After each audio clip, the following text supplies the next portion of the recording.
special sweater edition of the Grappling Bulletin podcast. Myself, Hal Teague, and Chase Smith. Pretty cold today here in Austin, Texas. Tidbit nippy out there, Hal. Yes. Tad nippy. Corey in the back is actually rocking the full-on sweat style hoodie by the look of it. Yeah. Got the whole. That'll be a sweatshirt. Yes, Hal. Is that tap out cancer you got on? Always, yeah. Always rocking the brand, of course. Yeah. Chase, you're looking very preppy today. Thank you. No, it's a gift from my mom. Oh, the best kind of sweater. It's the comfiest, yes. Hell yeah. I just wear free stuff that people send me. I love it. Free jiu-jitsu gear is the best. Mine was also free from my mom, though. Anyways, what's up, guys? Good to be back. It's been a few weeks since I've done the show. Welcome back. Yeah. It has been a while. Where have you been? All over the place. Went to California for the holidays, but Nice. a week late because got sick. Didn't get COVID. Ooh. Got tested a couple times, but was definitely down for like almost a week. So that sucked with the flu.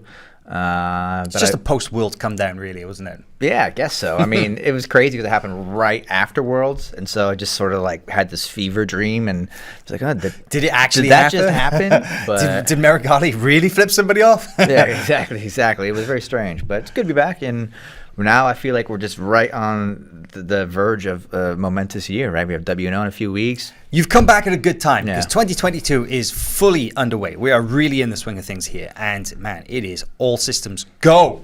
2022 promises to be the year of ADCC, and the trials events are right around the corner. Of course, it's not all we have here in FloGrappling. We have so many live events. You go to our site and you can see, and we have in a couple of weeks, we have Who's Number One. We also have Fight to Win coming up. We have IBJJF events. We have so much good stuff to watch. But everybody is talking about the fact that ADCC World Championships take place in September. And actually, ADCC World promoter Mo Jassim put something on his Instagram earlier that said 8 months, 6 days, and 18 hours away is the ADCC World Championships. That's going to come by pretty quick. Yeah, despite being delayed a year due to the pandemic, it still feels like it snuck up on us. And Yeah. I mean, that 8 months is going to fly, right? So I'm super excited, and we have some critical trials events that will lead us there. So it's going to be a great time. We will get into that in a bit, but I think the most important thing is, first of all, that we should just hit the big news stories that are happening in the jiu-jitsu world after a pretty quiet period there. You know, kind of the Christmas is, as we've said before, the closest thing we have to an off-season here in grappling. But man, this last week, we've had some pretty interesting developments. Let's hit the big news items, shall we? Let's start off with the fact that Diego Pato Oliveira, hot off his incredible 2021, where he was nominated for Male Grappler of the Year in the FloGrappling Awards, which you can vote for right now. Pato, he won many tournaments, had an incredible year, and then went back to Brazil after winning the World Championships and has announced, literally this morning, that he is leaving Cicero Costa team. This is a team that he has been with since he was 15 years old. 6-7 years ago, when he was just a juvenile blue belt from Manaus, came to Sao Paulo, lived on the mats there at Cicero's, and now has switched teams and will be part of Dream Art. It's a big move, right? It's a huge move. Kind of surprising, but I mean, not in a bad way. Just like, oh wow, that's huge, because Dream Art is already a powerhouse team with an incredible roster of athletes there. But Pato joining gives him, another world title contender there for this year, and the training will be excellent. So very interesting. It makes a lot of sense if you consider as well the fact that Pato has been kind of a nomad for the last year or two of his life as well. He hasn't been at Cicero Costa's, the main Cicero Costa gym in Sao Paulo, which is pretty much the only main training location that they have. A lot of the people who come up under Cicero's remain incredibly loyal to him and will continue to represent that team regardless of where they go in the world. But Pato, he's been through many changes over the last couple of years, but now he's back in Brazil, probably going to stay there for the foreseeable future. And I think that the level of training that he would be able to get there, as compared to somewhere like Dream Art, it's not tough to see why he would make that switch. Wouldn't you say, Corey? Yeah, absolutely. It makes sense to maybe, carry your world title into a place where they're looking to build first-time world champions. Dream Art's been rounding up for the last 2-3 years, guys at near the peak level. But in the last couple of months, they've picked up Nicholas Mergali and now Pato, and they're collecting the already world champions. Let's actually hear what Pato had to say. We've got a graphic we can put up on screen as we're saying this. So Pato in his own words, he says that the move was on good terms, let's say. You know, he arrived at Cicero's gym when he was only 15 years old, made a lot of good friends there, used to live at the gym, sleep on the mats. And he said that he had great results from blue belt to black belt representing the team. And he spoke with Cicero Costa. There's no bad feelings. And then the paths are different, so it's time to move on. He also makes a point of saying thank you to DreamArt for offering this opportunity. He says that I'm sure we can achieve more and more together. He has great expectations. It's got to be tough for any competitor to leave a team after you've been with them for so long, ever since you were a kid, right? Sure, and he's been, of course, spending a ton of time at Unity Jiu-Jitsu, which is, while not officially affiliated, a big part of the Cicero Costa network, if you want to call it that.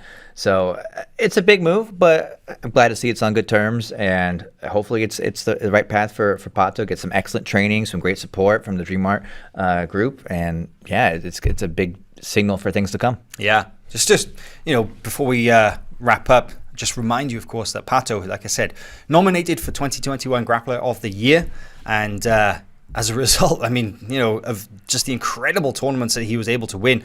Consider the fact that he took gold at both the gi and no gi versions of both the IBJJF World and Pan Championships. Took third place at Who's Number One Championship. Won EUG Promotions 2021 Abu Dhabi World Pro Champion. Man, crazy year. Results super flew impressive in for him. I think DreamArt, excuse me. I think DreamArt could. They're obviously going to receive a very high-level light featherweight competitor, but at the same time, it could propel him even further. So, scary thought. Scary thought indeed. Speaking of joining DreamArt, well, on the opposite direction, you have Patrick Gaudio. Patrick Gaudio has announced that he is leaving DreamArt, and Gaudio is actually going back to his original team, GF Team, in Rio de Janeiro. Now, this is interesting because Gaudio left DreamArt at the very beginning of 2020, pre-pandemic era. And he had already been a Pan and Brazilian national champion at this point in his career. But GF Team was going through a phase where Julio Cesar Pereira, the founder and head coach of GF Team, was no longer at the HQ in Rio. He had moved to the States. And then you also, you had a sort of a scattering of some high-level competitors. You had people like Gutenberg was in the States training. Rodolfo Vieira is doing MMA.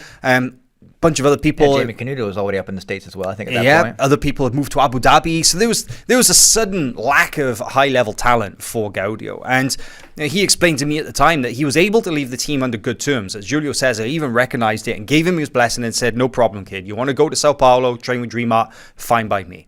Now, 2 years later, that Gaudio has decided that he's coming back, and he's been welcomed back to the same team. I'm not sure I've ever seen that happen in jiu-jitsu. Well, I mean, it goes to show he left in the right way. Right. And what's really interesting about this is that Gaudio's results have not been what he would have hoped for, I think, while at DreamArt. So maybe this signals a new focus of attention for him, wants to return to form. So, definitely was a place where he found a lot of success in his career. So it could be the right move. Yeah, we'll have to see what the training situation is like in Rio for him. He said the big reason for him moving back to Rio was because he wants to be closer to his daughter. He has a young daughter there. And, he said it was tough for him to be away from her for long periods of time. Sao Paulo is a 6-hour drive from Rio, so it's not exactly around the corner. But yeah, the big question is how's the training there at the GF Team HQ in Rio nowadays, and what the results are going to have. But like I said, Corey, it's pretty incredible, right? Because usually when people leave a jiu-jitsu team, they leave and they rarely go back, right? So this is unusual to see him go back to where he came from. It's not often for a competitor to be welcomed back to a place they left. No. So this is good for everybody. It does show that things were done professionally. Yeah, we love to see it. Moving on, Kaynan Duarte says that his focus for 2022 is going to be winning the ADCC Absolute. I'd say he's got a pretty good shot of that. That's really exciting, right? And I think we were talking about this offline the other day, but the Absolute division this year is extremely interesting, right? Because a lot of the big names are gone, and Gordon is already qualified, of course, for the super fight with Galvao. Yeah, he's not eligible to. He's going to do his weight class, but he's not eligible to do the Absolute as well, right? Buchecha, it looks like at this point, things could change, but at the moment, it looks like he's not focused on ADCC. Right. So who's going to come step in and take the Absolute bracket? Well, kind of course, maybe a front runner for that, but very interesting stuff. It is indeed. I mean, you have to think that Kaynan, he won ADCC 2019 over 99 kilogram champion. And he went in and he lost first round in the shockiest of upsets, right? Shock ups. Yeah, Shockiest the shockiest of shock upsets when Lachlan Giles came in, had that incredible run. Kaynan was his first victim in the absolute division, and since then, Kaynan, I mean, before and since then, I would say Kaynan's results have always been a little bit mixed, but generally when he wins, he just cruises to victory, He looked pretty untouchable up until that point at ADCC. He won his over 99 kilogram division, looked great, beat some huge names in the process, right? And then, he gets into the absolute, gets a bit screwy. Who's number one championships? He looked amazing, but that chink in the armor still exists. Big question for me is, Kaynan has said, and we can put this quote up as we're talking about this, please, Tyler, because Kaynan himself says that he's basically going to stop competing in the gi in 2022 because his focus is on winning ADCC Absolute. And maybe he's aware that, hey, I have this problem with leg locks. I have this chink in my armor. I've been submitted too many times now with heel hooks. It's time to get down to business. Because he says here, he doesn't know about Worlds. He's not sure if it's something he really wants. He wants to get paid. He wants to have more support. But the ADCC Absolute is his greatest focus. So he's going to focus more on no gi. I think that makes sense for him because if he focuses all his efforts on no gi, it should remove those weaknesses that he's always shown to be having and hopefully gives him a better chance of winning that absolute title. What'd you say? I don't know. I'm going to kick it to Corey. Corey, what do you think about this whole situation? Yeah, I think that we've seen a lot of athletes make the right decision especially in an ADCC year, focusing on exclusively no-gi or focusing on whatever it is their main goal. So rather than splitting their focus onto, gi half the time and no-gi half the time, focusing on one towards an end of the year goal has proven effective before, and I think when we've seen Kaynan do this in the past, it's paid off for him. So why not stick to what's working? But most people, they make that switch a couple of months out, right? They usually wait up until a certain point in the season and they switch over to exclusively no gi. But Kaynan signals it from the very end of 2021. He was already coming into 2022 saying, "That's it. I'm not going to do as much gi." That's interesting, right? And I think, as you said, how the earlier switching can kind of patch up some of those holes in your game, right? Because if you switch a couple months out and you get hyper-focused on one game plan, you don't maybe realize all the things that can go wrong. Where if you're switching a year, 9 months or so ahead, you have more time to see all the potential weaknesses in your game. You guys have read my mind, actually. I was just thinking about how the gap is expanding as far as these training camps being targeted longer and further out, right? Like Hal mentioned a moment ago. It used to be the last 8 weeks. Take off the gi now. We work on our wrestling, work on our strength and conditioning, and we're ADCC set. Well, now we're talking 8 months of prep or more. So for some athletes, very interesting stuff. It raises a couple of interesting questions for me as well, because you consider this, that Kaynan was training still extensively in the gi. He turned up at Worlds just recently, bronze in the absolute, crushed everybody in the heavyweight division, took his gold medal, right? And he's gone on since then. He's gone, okay, now I'm going to make that move and I'm going to focus on ADCC. But what happens if he wins the absolute? Because think about it, okay? Right now in 2021, you have Gordon Ryan versus Andre Galvao in the ADCC super fight. And whoever wins the absolute qualifies to face the winner of that super fight. Now, just throwing this out there, okay? There's one or two ways that super fight can currently go. Gordon wins or Andre wins. Now, if Gordon wins, Kaynan gets that match that he's been asking for against Gordon for a long time. And Gordon was very, very clear that he would fight him for absolutely no money whatsoever. He would never face him in a super fight because he considers hard done by, disrespected by Kaynan because of some previous business dealings. And he said, no way, ever, ever, never fighting Kaynan. But he has to if it's the ADCC super fight. There's no, nah, I'm good, thank you, unless he retires or something, right? Mm-hmm. But let's just say Galvao wins, okay, and Kaynan qualifies to face him. Is that the moment that Galvao retires? Is that the moment that he says, okay, I'm done? By that point, he'll be a 7-time ADCC Superfight champion. He'll be like, I'm good. Kaynan's going to take over. I mean, Thoughts? it's an interesting universe that might be. I do think Galvao's already retired once, and now he's offered to come back and then face Gordon, and says he is committed, right? So who knows? But I think that would be the likely course. If it was to go that way and Galvao was to win, I could see him handing it off. But then that raises the question, okay, who's going to face Kaynan then? Who's going to step up? And that'll be up to the organizers to determine at that point. But yeah. I mean, regardless of what happens in the super fight with Andre and Gordon, I think that Galvao's probably going to step back from competition at that point. He's going to be like 40, 41 years old, right? Something like that. And I'm just wondering if that's the moment that, regardless of win or lose, that Kaynan gets that shot against Gordon. That's what I'd like to see, because we may never see that match otherwise, right? Might never, right, Corey? Might never happen.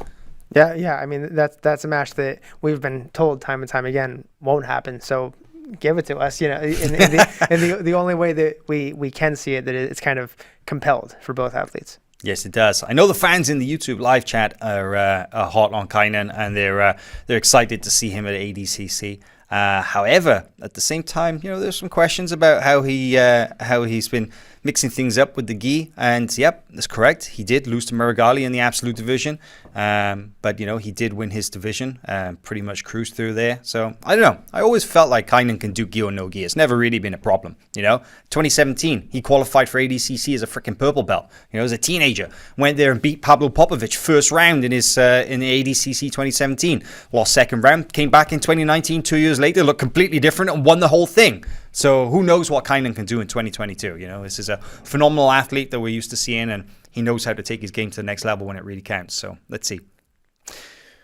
Speaking of Andre Galvao in the super fight, I cannot believe that there's still some doubt about this.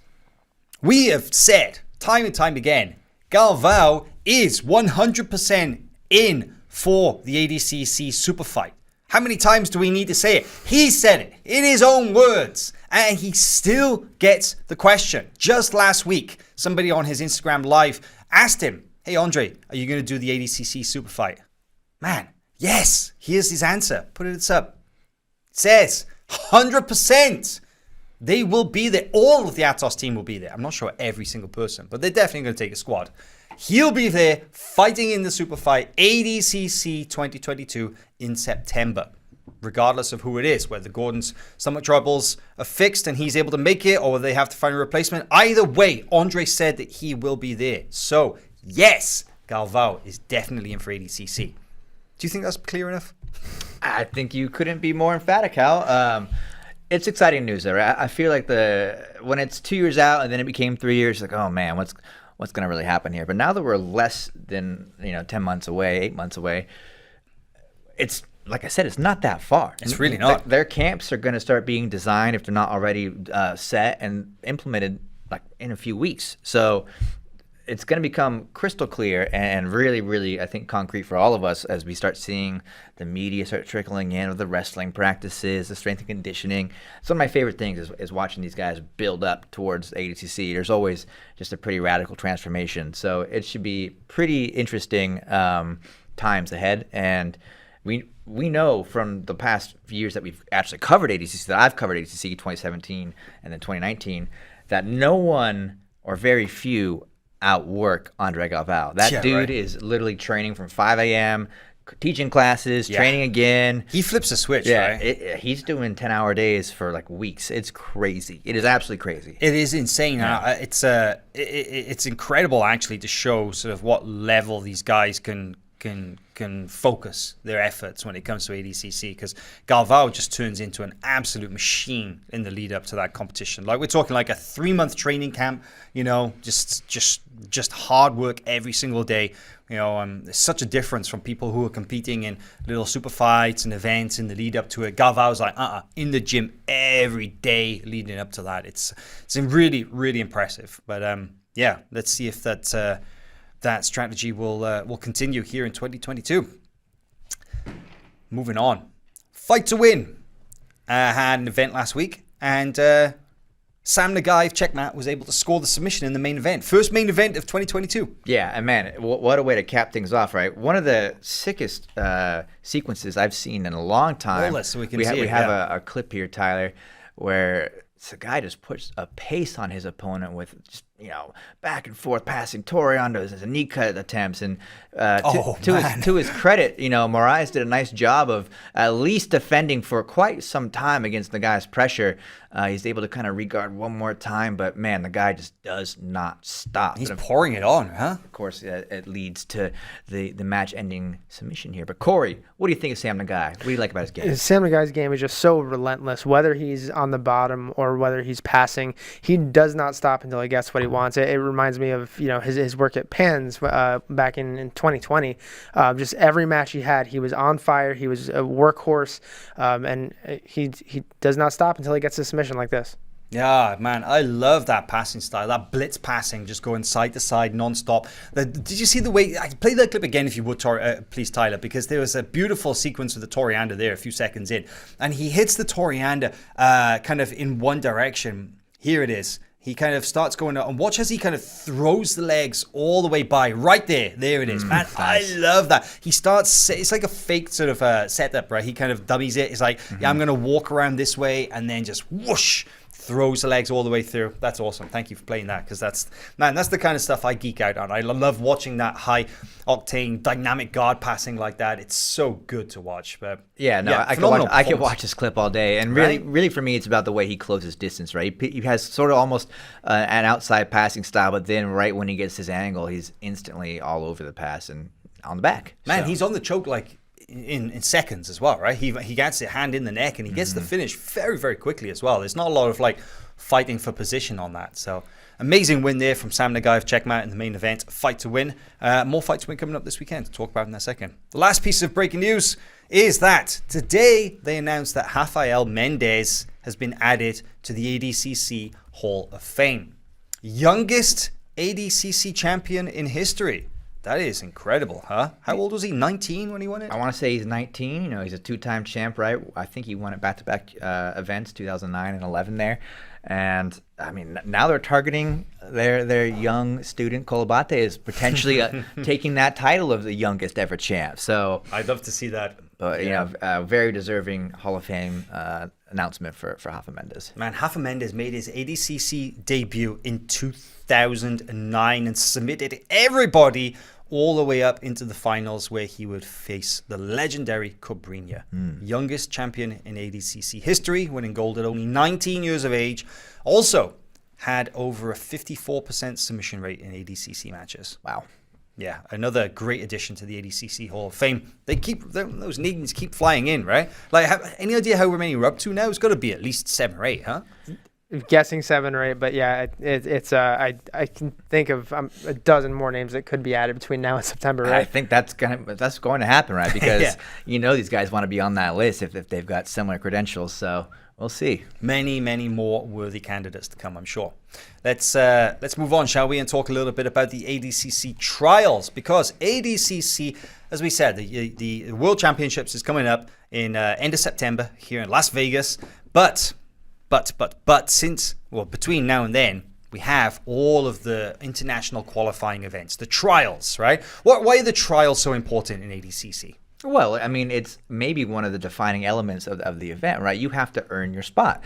Of course, there are select invites given out, but for most people, that's not an option, and you got to battle your way through some incredibly stacked and deep divisions, right? We saw at the first North American trials, divisions with over 200 people in it. I mean, insanity, right? And it was the first time that event in particular had gone over 2 days, right? So the event is growing. I mean, the stakes are higher. The difficulty is just being raised every single year.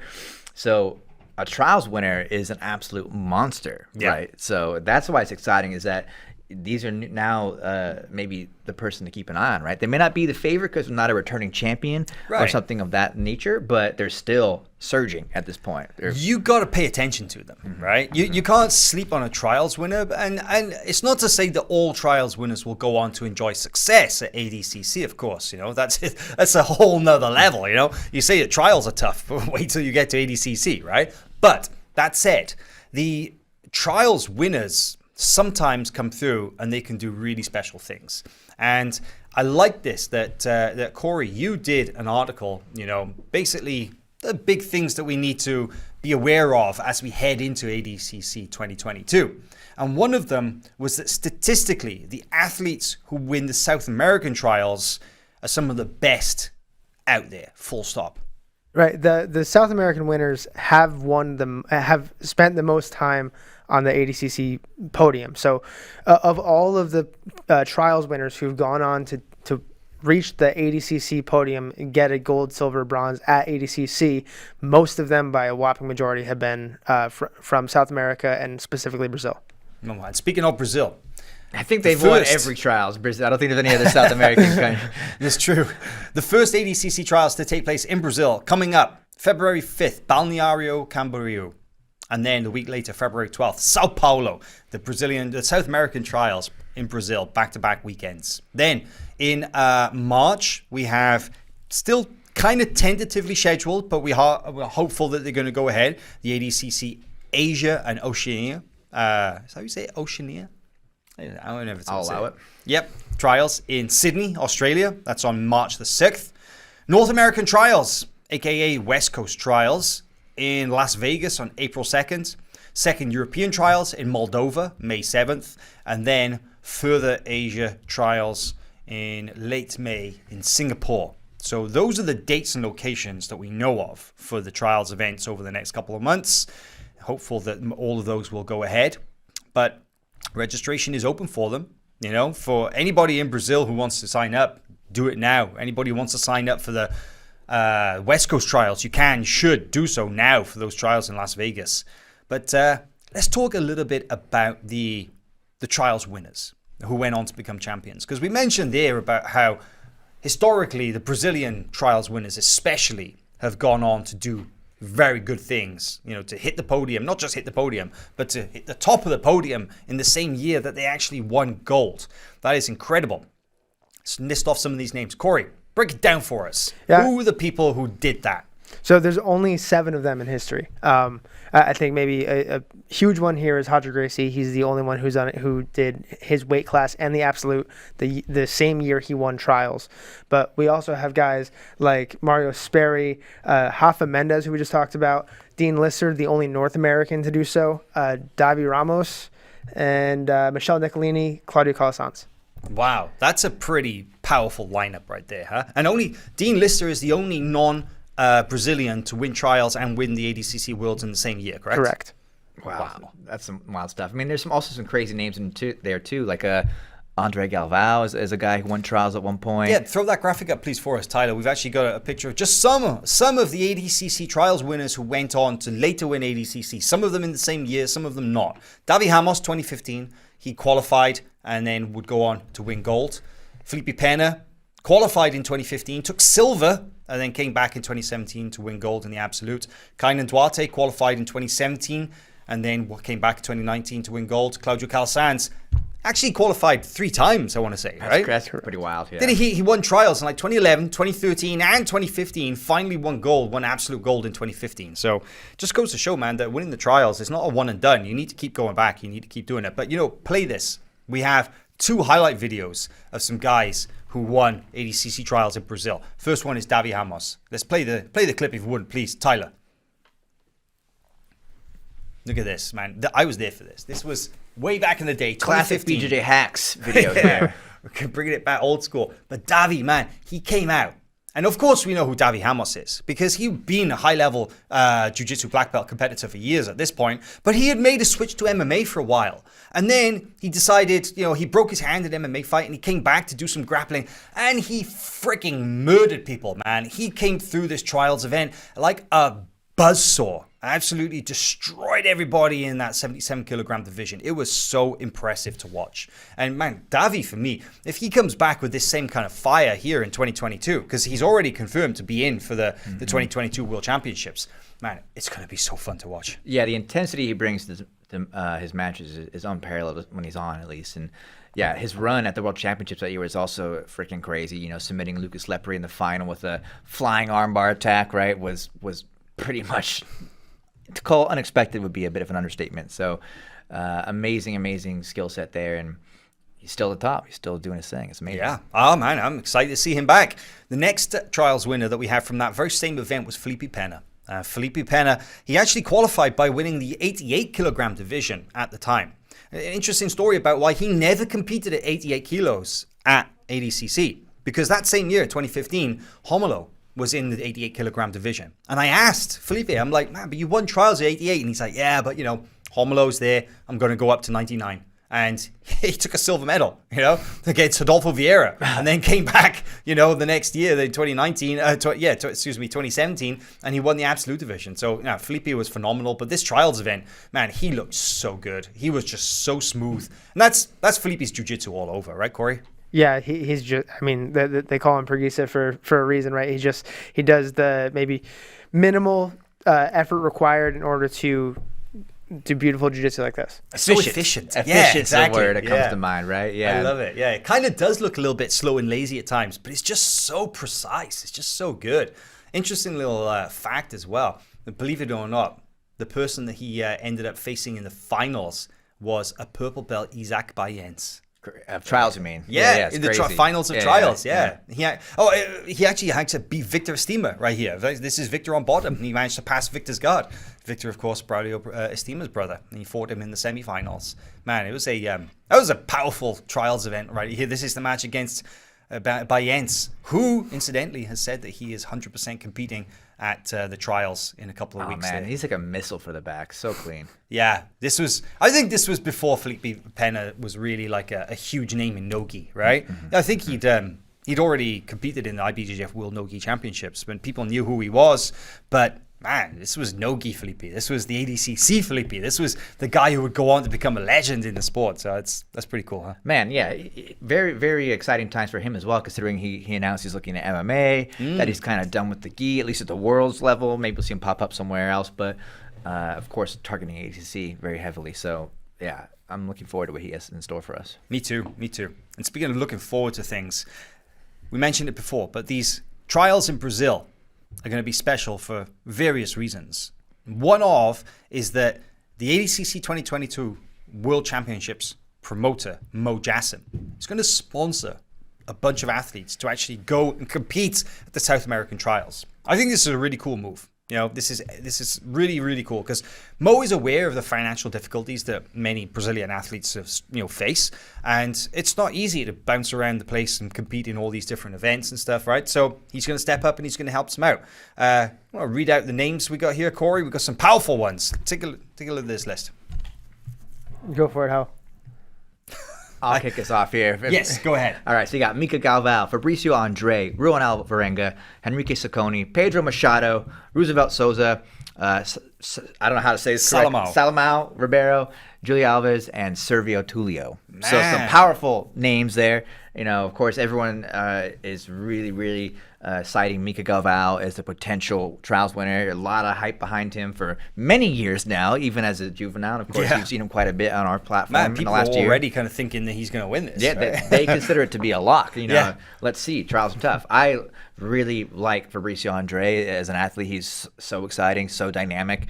But people can't sleep on Ruan Alvarenga either. Ruan Alvarenga is a name that might not get kind of the same love as someone like... Well, he's an ADCC vet. He won trials. He won trials, right? Winner. But I still think he flies a bit under the radar a little bit. Yes.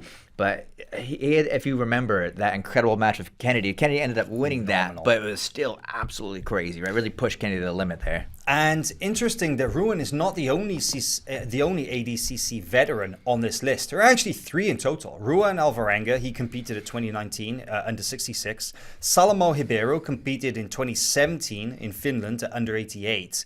Under 99. And Servio Tulio competed in 2019 under 77. So you actually have a bunch of guys, and Mo is like, no, you know what? I like you. You did great at ADCC before, but yeah, you got to go and qualify. You're not worthy of the invite, unfortunately, but I'm going to help you get there. That's cool, huh?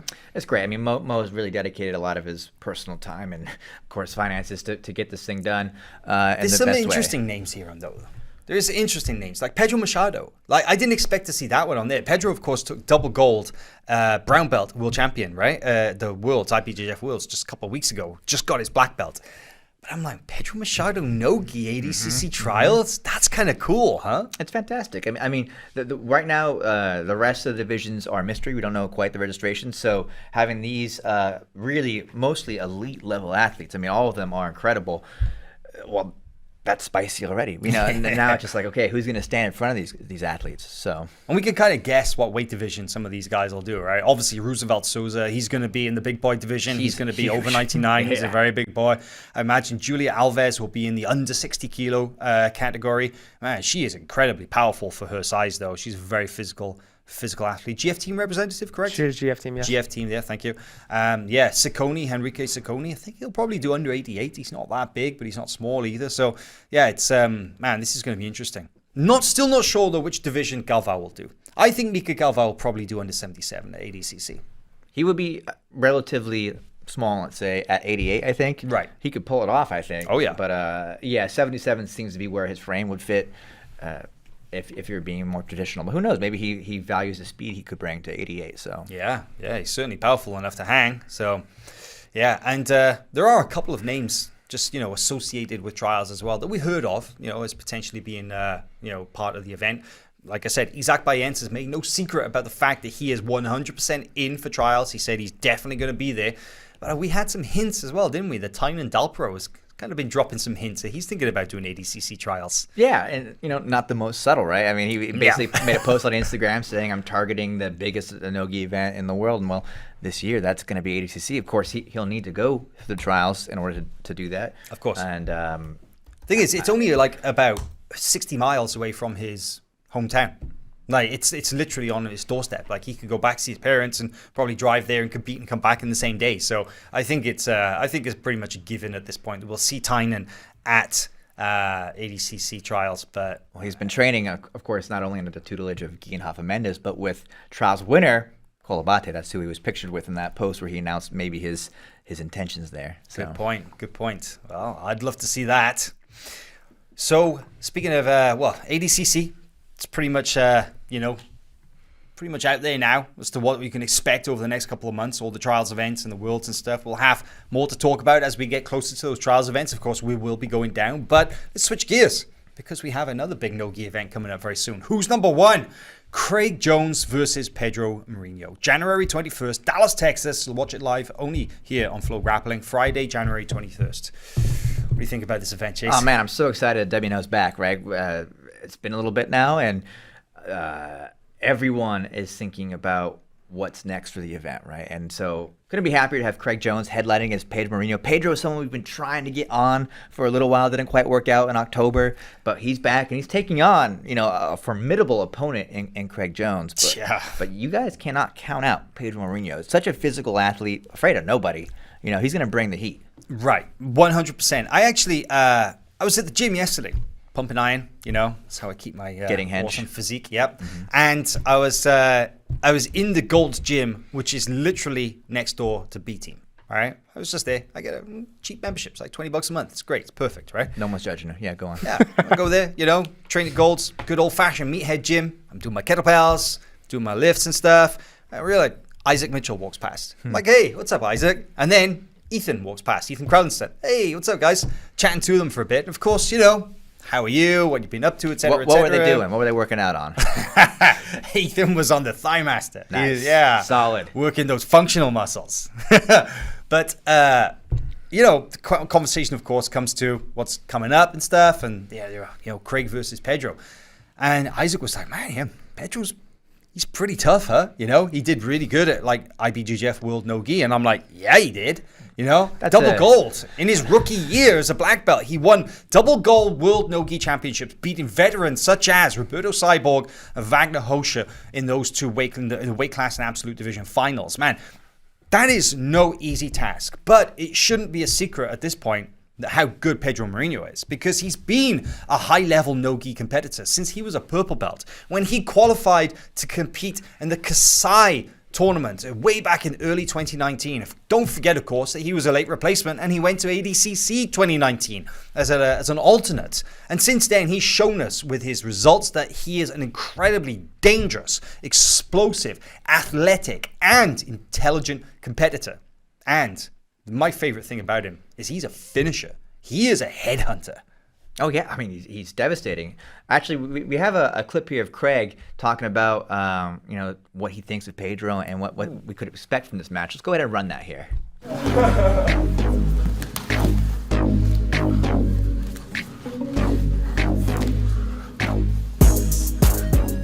Pato's obviously an incredible athlete, super strong. We had a match in 2018. Since then, he's obviously accomplished a ton more. He's beaten a lot of big names. I do study his matches a lot, especially against Roberto Jimenez.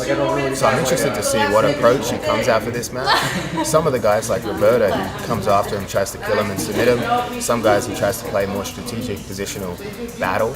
But I think given who's number one's 15-minute rule set, it's going to be hard to really try to score and try to win by dominant positions. I think you're going to have to submit your opponent in this rule set. So I think it'll be interesting to see the approach he comes at for the 15-minute match. It could go either way. It could be he comes in with a ton of confidence thinking he just won Nogi Worlds, he's going to smash me, or he could come in thinking that this is the highest his name's ever been in the sport and he might have to protect that image or reputation. So it could go either way, but I feel like for the fans, there's going to be a lot of people there. I feel like Pedro lives in Texas, it's in Texas, so he's going to want to put on a show for the fans. So I hope he comes out and tries to kill me.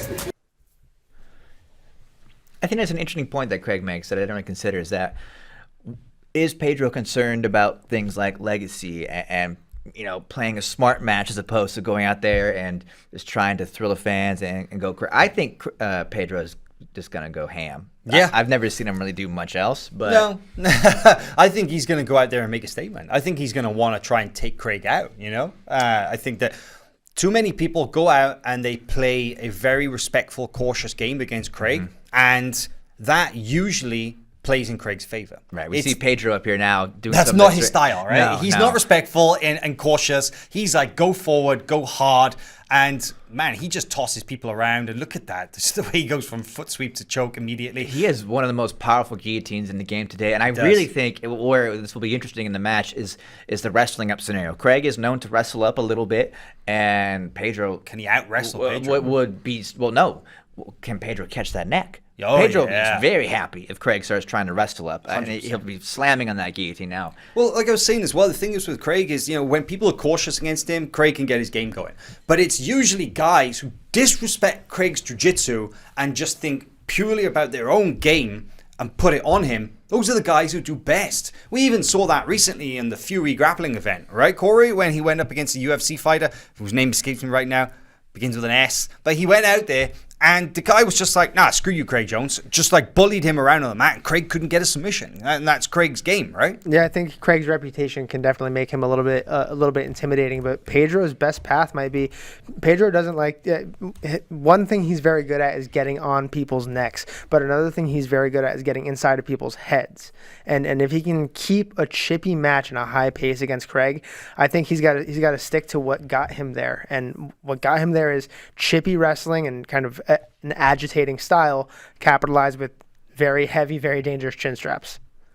Yeah, so I think that, Pedro's path of the victory here is clear. He needs to go out there, he needs to say, screw you, Craig Jones, and he needs to just put it on him. Craig's path of victory, a little less clear, I think that obviously he could take any kind of submission. That's pretty much, well known at this point. Craig's so versatile, so dangerous in any area whatsoever.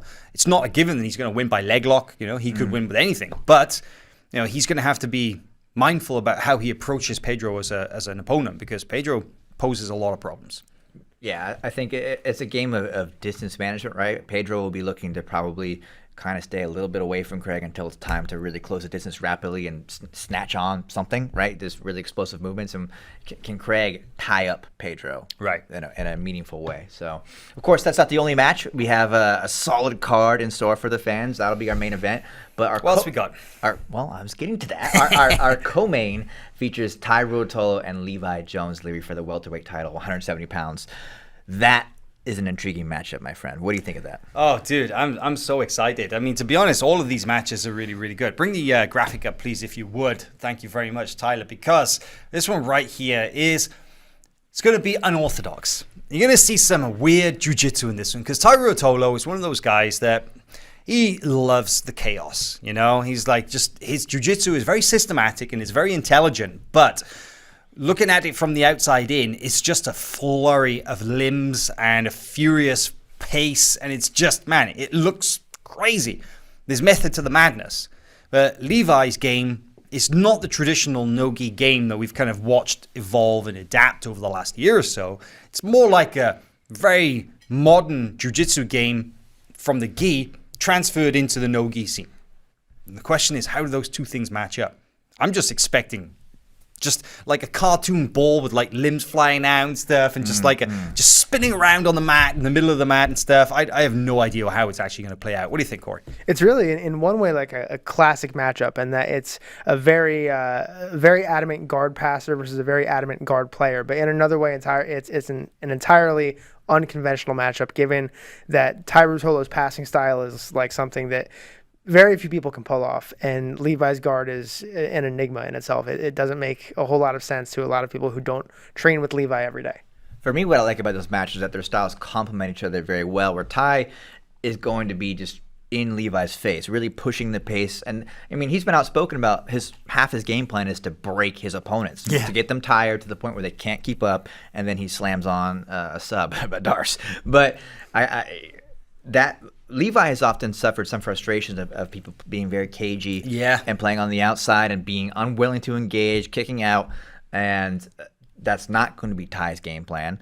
So we can expect to see flashes of brilliance from both athletes, most likely, as they get into their preferred positions and get off some exchanges, right? So I think I'm hoping to see not necessarily a one-sided match, but I think we'll see really, really technical and intriguing jiu-jitsu shown from both competitors. Yeah, I agree. I think you would say it very well. I think that Levi doesn't do well when he has to chase after people, and Tai is not the kind of guy who's going to run away. He's going to meet him head on, 100%. What else we got on the card?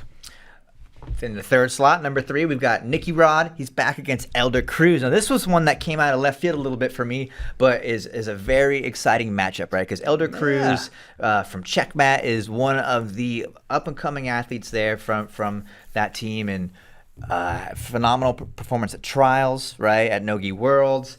And Nicky Rod is just kind of this looming monster. He's been a little bit off the scene due to some injury and moving and stuff like that, but he's back, opening the year strong.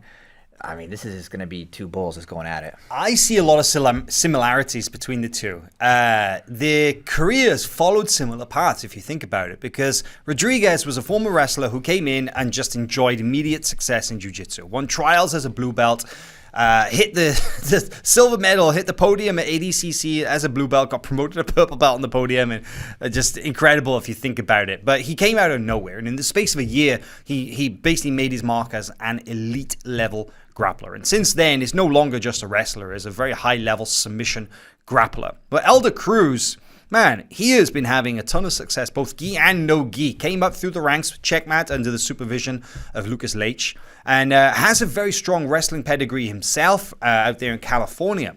But Elder has competed consistently at every belt level. Most recently, you know, in both the IBJJF World Gi and No Gi Championships, you know, closed out the absolute division there and won gold in his weight division at the No Gi World Championships, and used a lot of his wrestling in the process to win gold. As you mentioned, ADCC trials, took silver at the ADCC trials in incredible silver or bronze?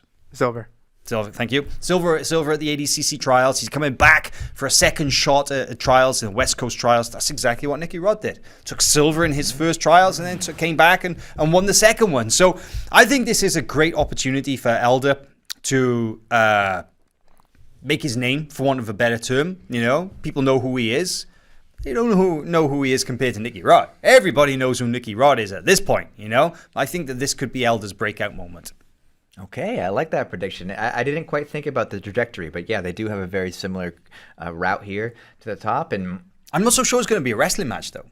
I think we're going to see some to kick it off. We will. But I think Nicky Rod has been hinting that his game has evolved, right? And that he wants to show off different segments. We saw some of that, maybe not by his choice, but when at the last WNO he competed, that Yuri pulled guard right away, where we were kind of expecting a bit of a wrestling clash in that match. Yuri sat to guard. Negated it. And then we saw Nicky Rod's passing. Which was phenomenal. His crazy body lock passing. So I am curious what we're going to see when this hits the mat, but I do think there'll be some really aggressive wrestling exchanges to kick things off, which is going to be fun. So, what do you think, Corey? Stylistically, how is this one match? I wouldn't be surprised if Nicky Rod pulls guard. I think that's the best case for Elder, given there's a size disadvantage. I think if Elder gets to wrestle, he'll be comfortable, but I doubt we'll be seeing Elder Cruz pull guard.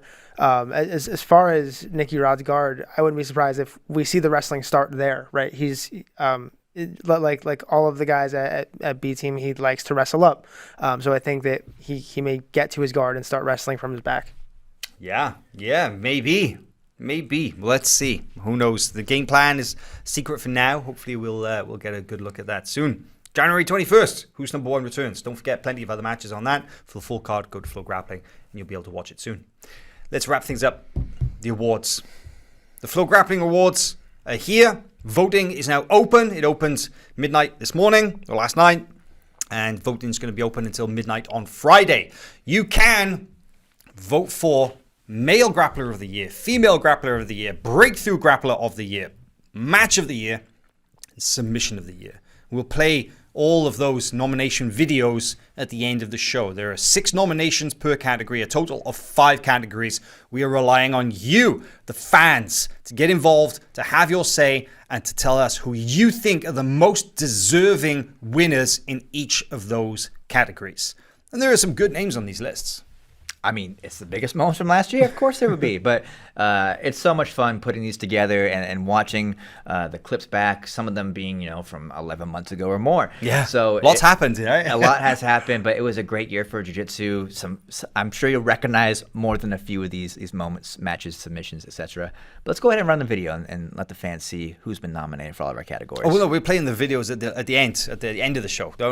We're going to wrap things up quickly. We're going to basically say from now on, this weekend, Fight to Win coming up. Gianni Grippo versus Mauricio Gomez in the main event. Who's Number One, January 21st. ADCC trials at the beginning of February, over 2 weekends. Don't forget the European Championships takes place here on FloGrappling in mid-February as well. That's it from us here today on the show. Now we can play the awards videos. I jumped the gun. Sorry, guys. We'll wrap up the show and you can play out and see exactly who you can nominate for. Go vote. Go to FloGrappling.com. Click on the awards videos. Go cast your votes, and we'll announce the winners on January 21st on a special awards show right before Who's Number One, Craig Jones versus Pedro Marinho. That's some aggressive pointing you've been doing. See you next week.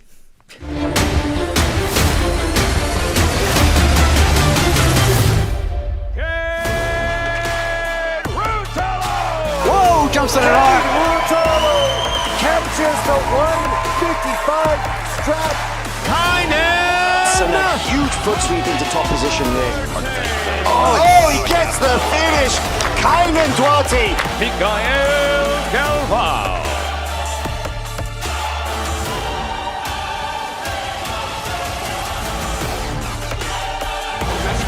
Mounted triangle is drops off to the side, and he gets the tap. Oh, and he gets the finish.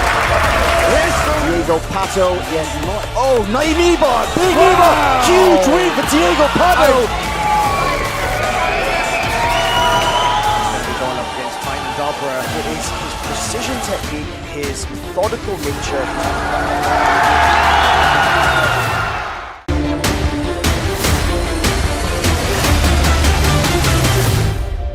Ana Carolina Vieira.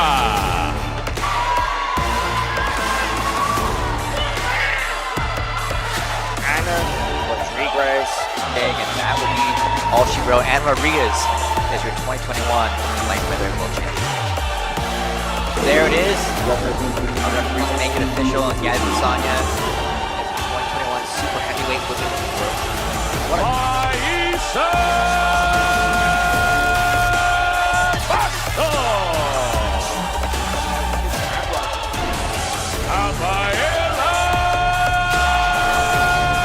Going home with the belts, back to San Diego, back to Atos HQ. Yara Suarez in a very dominant control position. Enough, and a big sweep here by Yara Suarez. Huge win for the black belts.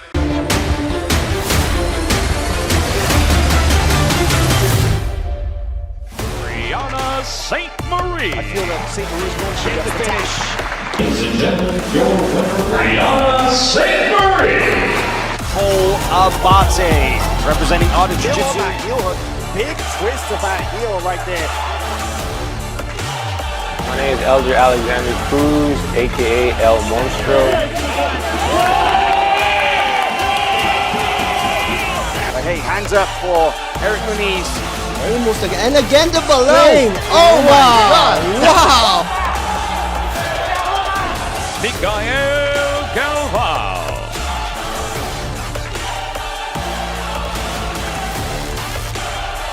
Oh, submission!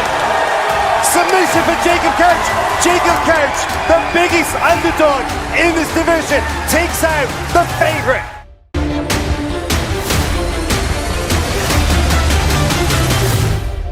Put Rotolo down for that big whizzer kick. Coming up onto a reverse triangle, possibly on the armbar here. Oh, off that, but he is cartwheeled over and amazes. He actually has, Look at that. right? Trying to jump over Esteban's top. here to please the crowd. Very even It match. was, it was. nice takedown there. Whoa, jumps on an arm. That's good. There's the Gets finish. the rear naked choke. What he's going to do? Up on a single leg and a big takedown. Underneath Putting the pressure on, Felipe Andrew testing the flexibility of the guard. Nice pass attack here from Muhammad Ali. Gets a huge takedown.